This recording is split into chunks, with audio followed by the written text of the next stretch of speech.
Hi, thank you so much for clicking on my video. My name is Kristen, and today we are going to be talking about nothing but witchy rom-com reads.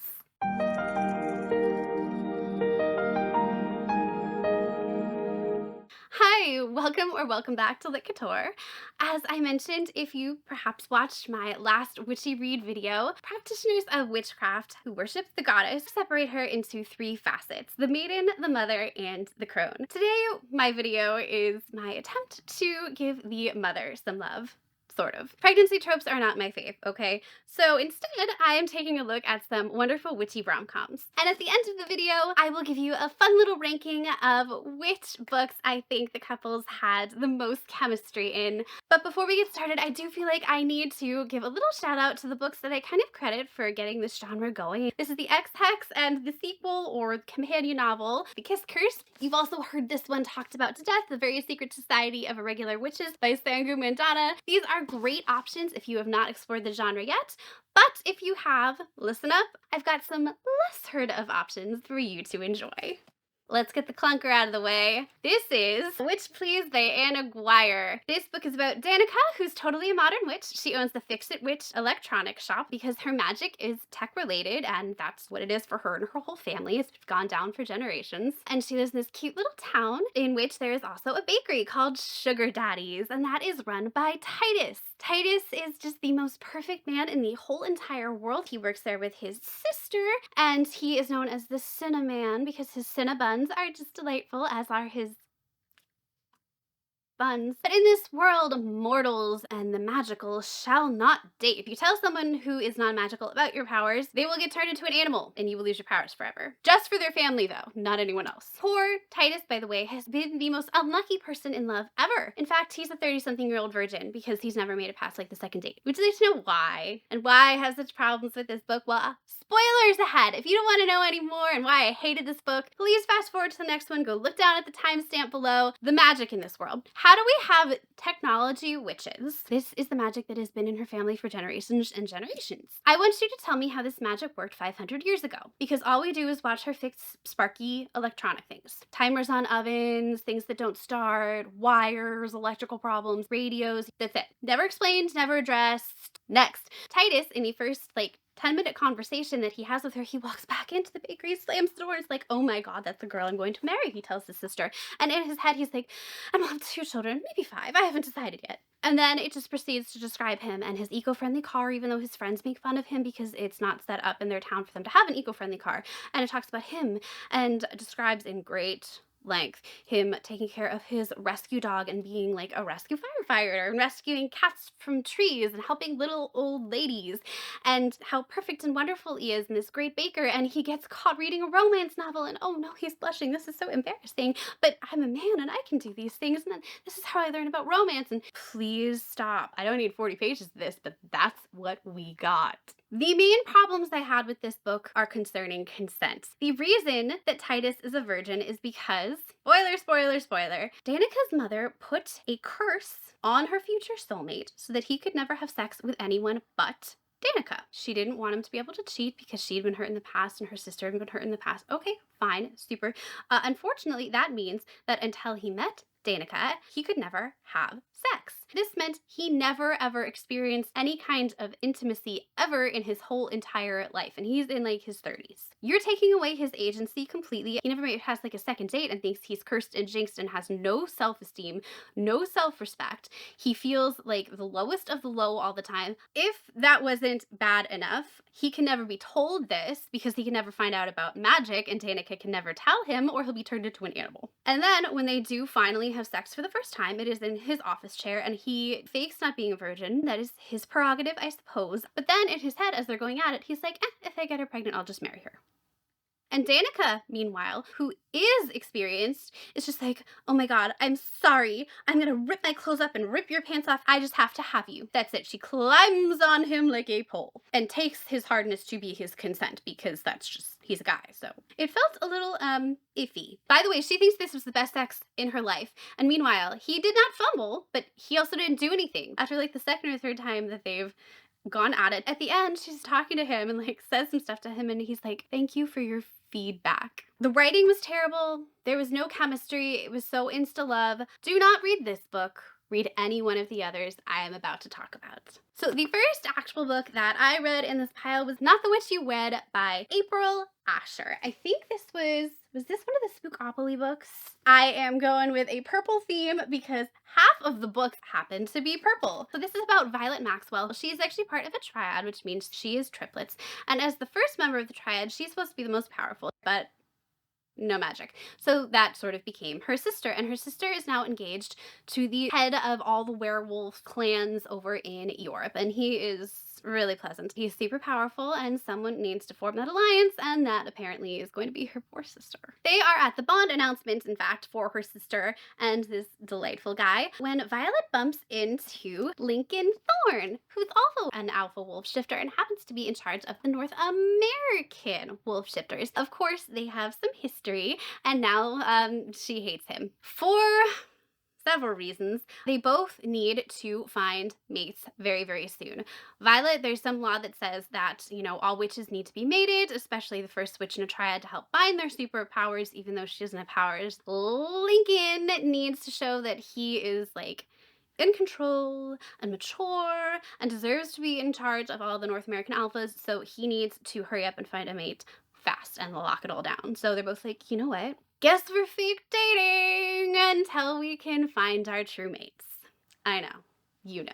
We all know. It was really sweet. Unfortunately, I liked the first half of the book a lot more than I liked the second. The first half had all the banter, the fun. It really picked up. It kept moving. I feel like the pace kind of dropped in the second half of the book, and we lost a lot of the momentum that I enjoyed so much. I still really enjoyed it. This is not the spiciest book. As far as alpha werewolves go, he was kind of all bark and no bite, if you know what I mean. And that is such a bummer because I love werewolves for their growly primal sides, shall we say? And this really didn't scratch my itch. However, there was some very interesting stuff that was done with the magic. I hadn't seen the whole triad thing. They did some really cute stuff with the soulmates and mating things, and I really liked her sisters. I'm glad to see that they're going to be getting their own books. I will also add that this does take place in autumn, but it's not super duper immersive. What was super duper immersive was the language itself. Everything was like, oh, hex me, and you know, all the things that we normally say, like oh gosh and oh whatever, all those things were replaced with witchy terms, which I totally love. And Lincoln did call her princess, so he does get some extra points for that. Next I read Go Hex Yourself. This is by Jessica Clare. I don't remember if this is Spookopoly or not. This was from Spookopoly. I needed a book with a cat. Honestly, I did not think I was going to love this book nearly as much as I did, and I don't know why, but this ended up being a total surprise and one of the spicier reads. So this is about Reggie Johnson, who answers an ad. She thinks she's going to be applying for a job to help someone who needs an assistant doing something with her favorite card game called Spellcraft the Magic Game. And my husband explained to me this is some sort of ripoff of the game called Magic the Gathering, which has cards and you do things with cards. That's all I've got. Okay, sorry. Instead, she's accidentally applying to be a familiar for a batty old witch living in this crazy massive house. So she has room and board, the best pay in the whole wide world. There's just one catch. So the boss has her nephew, who's also staying there for a little while and doing a bunch of research. He's like the super brilliant warlock, Ben Magnus. He is handsome, but he's also like really bossy, really irritating, really tall, really like overbearing, and they just banter and fight. But then, of course, things start happening in the household, and there's like curses they have to break and all sorts of things, and they go on this big, massive adventure. The black cat, by the way, fantastic, snarky, wonderful, delightful, mischievous. There were so many details that she took from actual witchcraft and Wicca that just made the book feel so real. And some of the things were so funny too. Like ingredients for spells would be things that you would expect, like herbs and things, but also like they would have to go pay a ton of money for like debris from a shipwreck. But they also would use whatever their heritage was. Like I think they were Roman, and they would invoke the old Roman gods when they were doing their spells. You could actually see the author went and did research about how Wiccans would do a spell and then took that and mixed it with her own idea of how witchcraft might work if it was real. And I thought it made for such an immersive experience. I also really appreciated the depth of the characters. Things went a little deeper emotionally. We saw them actually build their relationship and have deep conversations about their childhoods and things in their past, which you don't always get in some of these lighter rom-coms. And the spice. Okay, it really took me by surprise. We get three full scenes of it. Okay, 3. We get all the buildup, all the details. And it was pretty darn good. Neither character is shy here, okay? They are both bossy. It does get more than like one pepper because obviously it goes like full on detail, but it was nothing not vanilla, so I can't maybe give it more than 2-ish. But overall, this was one of my favorite reads in the video. It was a complete and total surprise, and now that I'm talking about it, since I read this weeks and weeks ago and have since read so many in between, man, I forgot how fantastic this was, and I did indeed go out and immediately buy the sequel as soon as I finished it. So that should tell you pretty much everything you need to know. The next book I read was Enchanted To Meet You by Meg Cabot. I'm not sure if this was in Strugopoly or not. This is about Jessica Gold, and she is not the most magical of witches. Mostly in the world, you kind of either have power or you don't, but she happens to believe that everyone has the potential to have power, and so she found a spellbook and sort of learned to develop power. Not a ton, but enough. Okay, enough to help her with her little dressmaking business and boutique in town. Now in town, the Tricentennial Ball is coming up and things are getting really exciting, and she's really busy. Tricentennial Ball happens right around Halloween, by the way, so super fantastic atmosphere. But all of a sudden this guy Derek shows up and he's like, "Hi," and she's like, "Hi, you're wearing a necklace of Gaia. Are you part of the Witches' Council?" He's like, "No, this is the most famous witch symbol in the world. I'm not part of the Witches' Council. You are, however, the chosen one, and you need to help me save the town." And she's like, "What?" And he's like, "Yeah, no, I'm not kidding." And so, of course, the two of them are working together, and there are maybe some sparks. And then, of course, Derek has a stupid secret, because they all have stupid secrets, because men do nothing but keep secrets in these books. And, you know, then she has to question everything and be like, well, so, town in trouble, he might be a jerk, what am I gonna do? This is exactly what you would expect from an adult book from Meg Cabot. It's light, it's fluffy, it's fun. You've got ball gowns, you've got a big fancy ball and party at the end. You've got the romance, you've got the banter, you have fun, you have everything you could possibly want, and this is exactly what you would expect. That is the best review I can possibly give this book. The town is charming, her friends are charming, as you learn about the spells she cast and the hijinks she's been up to. It's great. You even have that old high school rivalry coming back. Of course, now they're grown up, but you see flashbacks and they still hate each other. Let me freaking tell you, when they bump into each other. Meg Cabot does not miss one chance to describe sparkles, light, fun. So if you are looking for that kind of book, and there is some spice, okay? It's kind of fade to black, but you know what? They do have chemistry. If you are looking for that, Enchanted To Meet You is the perfect read for you. It really is. Up next was Hex and The City by Kate Johnson, and I was super excited to read this one. This was my last pick for Spookopoly. This is about Poppy, who is a witch with magical hair. She lives with Iris in this amazing ramshackle house, and she works at a magical shop called Covent Gardens. It's not real magical, but one day she wakes up after being drunk at a bachelorette party and realizes when this very handsome Axel Storm comes in. He's like 6'4", all muscle. He does this stage show as a magician Viking, which is, come on, how hilarious is that? A real witch and a magician. Come on, you know you love it. I know you love it. We all love it. She accidentally sells him a pendant that's truly cursed, that she cursed when she was drunk the night before. Oopsie, better go get it, because it's cursed to do bad things to people and make them miserable. Unfortunately, it's not quite that easy. He gives it away and chaos ensues, and boy are there hijinks in this book. First of all, this is not as spicy as I was told it was going to be. It is not as spicy as I wanted it to be. Their initial chemistry is fantastic, but there are some things I did not love about this book. Poppy, they took the character of Rapunzel and were like, how can we do this without getting any copyright issues? Okay, we're going to make her even more adorkable. We're just going to dial that way up. We are going to make it so she is crazy clumsy and just crazy chaotic. In fact, let's have her have chaos magic. Her hair is going to have a life of its own. It's going to knock cauldrons down. You're going to be able to find horseshoes, literal horseshoes in it at times. It's just going to cause all kinds of problems and be a total disaster. She's going to be a barely functioning adult who can't wear matching socks or matching shoes. It wasn't even cute, okay? Like, you can be not that girl. You can be like quirky and adorable and adorkable, but this was too much, okay? It wasn't even funny. It was just annoying. Too far. So that was one of my things. Axel was great. Even his point of view was funny. He was the funny one. He was hilarious. He had all the good one-liners. He was so funny with his stage manager. I didn't like reading from Poppy's point of view, and that's never happened to me before. Normally it's the guy, I'm like, move on, you're masculine, I can't relate to you. And no, Poppy, I'm just like, girl, get it together. And then the book itself. The first half was like this old adventure romance type thing. As more of a character driven reader, it was too much for me. And especially when their first sex scene, they had just done their first magic together, and all Axel had to do was hold a candle. Believe me, that's all he had to do.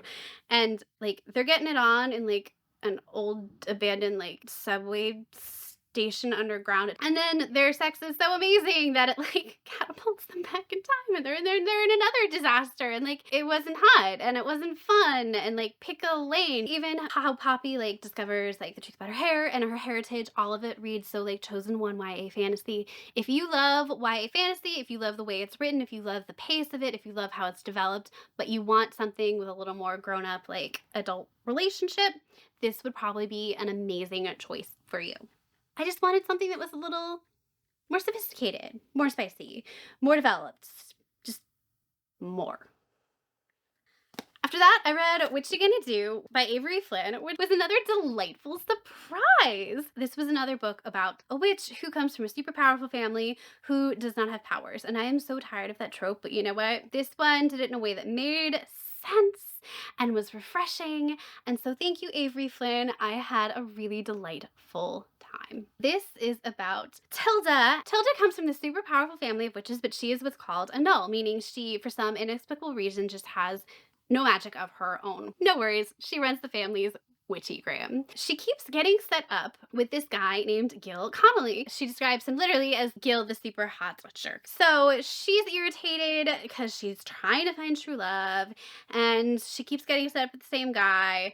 Meanwhile, Gil is like, he can't help but needle her a little bit. So obviously, the two of them have some banter and a little chemistry right off the bat, which it all kind of comes to a head when one day her sister's casting a spell and she bumps into her or something. I don't remember exactly what happens, but she makes it go horribly wrong and curses her entire family. And I mean her entire family. You have one drop of like their witchy blood in your veins and you got hit by this curse. And Gil's the only one she can think of to help. He's like, yep, we're gonna go ahead and help save your family from this horrible disaster. And by the way, there's also maybe some things I should tell you, and some boogeymen in the closet that you thought were fake might actually be real, so we really need to solve this fast. It was great, and the spice was surprisingly good too.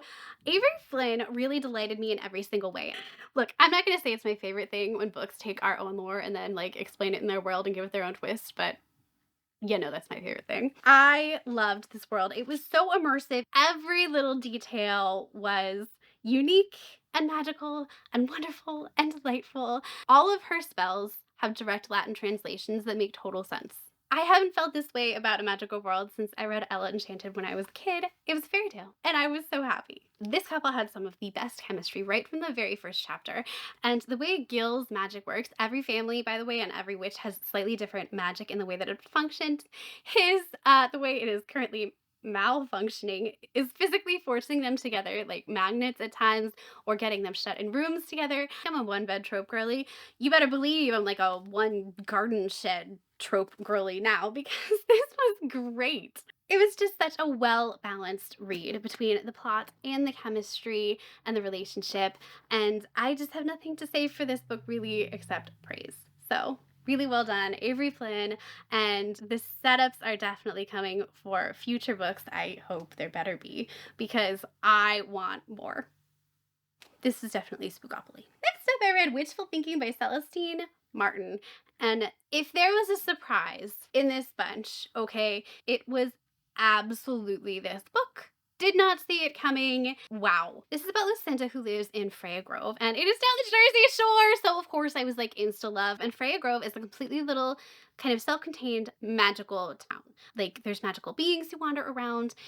Everyone in their town knows about magic. It's delightful. Tourists come in and check it out. It's just a wonderful, cozy, mystical little seaside town. We see an email saying, hey, just a reminder, send in anything you want to put in the school newsletter because our reunion is coming up at the end of August, right before the start of the new school year. And she's like, I'm gonna be sending in the same thing that I sent in for the last like 7 years. One night she sits down with her sisters and maybe a friend. They make a spell, a wish spell, and her wish is that she just wants her life to be more adventurous. You ever heard that saying, be careful what you wish for? She can't say no to a karaoke contest or a baking contest or running a 10K, and she also can't say no to helping her old high school crush, Alex, when he gets a new house from his parents that turns out to be jinxed, and she agrees to help him decorate it and unjinx it. But he turns out to be a merman. A merman. We have a merman romance, and this takes place over the summer since she's a teacher, so she has all the time in the world to fall in love. I mean, help him decorate his house. Not only was it a breath of fresh air because it takes place at the beach in the summer, which was nice after all of these like fallish books, but oh man, a merman romance. I didn't know. I have a thing for when magical creatures turn for the first time, especially when like it's the guy and like they're like, you know, you can like pet me as a wolf or whatever. Like, I don't know why that scene does it for me every single time, but it does. And for a merman to be like, you can touch my fin and this is like a big deal, and like it did it for me. Okay. And yes, they made out afterwards. No, I didn't get to find out if and how mermen can like go all the way. I'm very disappointed. I would love to know that. Maybe Celestine Martin didn't figure that out herself, but this is the story of them working together on this house, of Lucy coming out of her shell and learning to love herself and finding herself as she does all of these things that she thinks the wish is forcing her to do, and then she's realizing, but I'm doing them. This book took a witchy rom-com and it made me cry. This book went so deep into that. I feel like time is passing me by. I feel like life is passing me by. I want to do so much more. I want to follow my dreams. This was a story about finding yourself and finding your place in the world and learning how to be happy and learning how to have self-confidence and learning to stop standing still when you realize that you are living a life that feels stagnant. And I did not see this book coming. I didn't really notice the writing for any of these other books. This takes it up a level. It was a beautiful, deep book, and their relationship was lovely, and their chemistry was really fantastic. And I didn't even care that the sex was sort of, I guess, kind of vanilla. It suited them, and this book had the emotions. Okay, if you want it to be emotional when two characters come together, if you want to know what they're feeling and you want that side of things, this this is the book. I have such high praise for it, and I want to look this author up because this was lovely. And then finally, Wolf Gone Wild by Juliet Cross.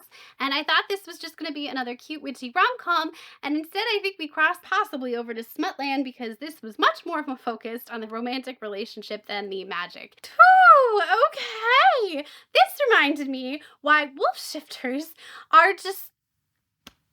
So this is about Mateo Cruz, who is an incredibly hot wolf shifter and metal artist who lives in New Orleans, and his wolf, for some reason, like, he has not been able to shift into a wolf for a while. And you have to shift into a wolf at least once in a while because you gotta let the wolf out or it just kind of builds and builds, and that pressure is really uncomfortable. He is exhausted. He's like, oh my god. And finally he hears about this witch named Evie who is supposedly a hex breaker, and he goes to her bar and he's like, please, I am begging you. I am exhausted. I am literally a danger to humanity at this point. Please help me. She starts doing research, and he's like, in the meanwhile, look, my wolf finally shuts up and is sort of quiet when you're around. If I'm paying you this big fee to like break this hex on me, do you think maybe you could spend some time with me while you're doing some research and while you're doing some of your other stuff so I can like do my work, because my wolf is kind of chill while you're around and you can do your stuff on your like iPad and whatever and the laptop while I'm sculpting in my studio? And she's like, yeah, you know, the sculpting thing is kind of hot, cool. And meanwhile the wolf's like, I'm gonna bang her. She is amazing. She's hot. I love her. That's why I'm quiet. You realize this, right? Like, that's the one. She's the only thing I want. Yes. Woo!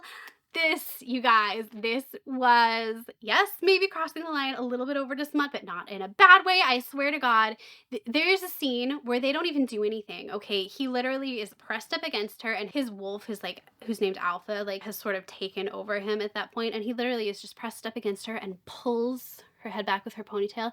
I swear I got more hot and bothered during that scene than I did in any other of these books. I am going and ordering all of the rest of these books immediately when I am done with this video. But the plot itself, what is there, is good. There is not no world building. We have white magic, we have dark magic, we have blood magic. We even see a voodoo festival since this takes place down in New Orleans and during Halloween. Everything is factually right about the Loa and Papa Legba. We do get all of that. By the way, we see Halloween and Thanksgiving, so this is a great time to pick this book up. It did get picked up by a traditional publisher, but the books are coming out, I think, in November, so to a bookstore you shall go, whichever one of your choice. I'm just letting you know now. But the book does focus more on the relationship building and the dates that they went on and all of those things. And while I couldn't necessarily relate to how amazing their dates were because I am not a comic book or Star Wars girly, even I could see that this guy was just doing everything for her. And at one point, literally, Evie goes to him, "You're my hero, Mateo." And he goes, "No, I'm your slave." Okay, I'm done. The end. Let's do a little ranking here, shall we? From least chemistry to most chemistry. Least chemistry. Then this one. Then these guys. Then I'm going to say probably these guys. Enchanted to Meet You. Witchful Thinking. They were more emotional. I'm just saying pure, like, okay. Then I think Witcha Gonna Do. Go Hex Yourself. So really this is more in order of spice, I guess. Worst spice to best spice. Here you go.